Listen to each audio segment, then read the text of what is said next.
এবার ২৯ দিনেই শেষ হয়েছে গেল ৩ জানুয়ারি শুরু হওয়া মাসব্যাপী ঢাকা আন্তর্জাতিক বাণিজ্য মেলার ৩০তম আসর। মেলায় অংশ নেয় দেশি বিদেশি ৩২৯টি প্রতিষ্ঠান। এর মধ্যে ভারত, তুরস্ক সহ ৬ দেশের প্রতিষ্ঠান ছিল ১১টি। শনিবার বিকেলে সমাপনী অনুষ্ঠানে জানানো হয়, এবার মেলায় রেস্টুরেন্ট সহ স্টল প্যাভিলিয়নে নগদ বিক্রি হয়েছে ৩৯৩ কোটি টাকার পণ্য, যা ২৯তম আসরে বেচাকেনার চেয়ে ৩.৪২% বেশি। ইপিবির দেয়া এই বিক্রির হিসাব অনুযায়ী ৭.৫% হিসেবে ভ্যাট আদায় হওয়ার কথা ছিল ২৯,৪৭,৫০,০০০ টাকা।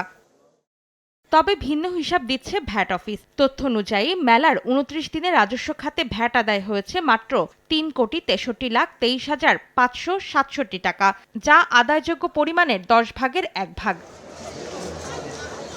এদিকে ৭.৫% হারে ভ্যাট আদায়ের হিসাব আমলে নিলে মেলায় বিক্রির পরিমাণ দাঁড়ায় ৪৮,৪৩,১৪,২২৬ টাকা, যা গেলবারের একই সময়ের তুলনায় ৩,৩৩,৫৪,৩০৬ টাকা বেশি, অর্থাৎ প্রবৃদ্ধি হয়েছে ৬.৯%।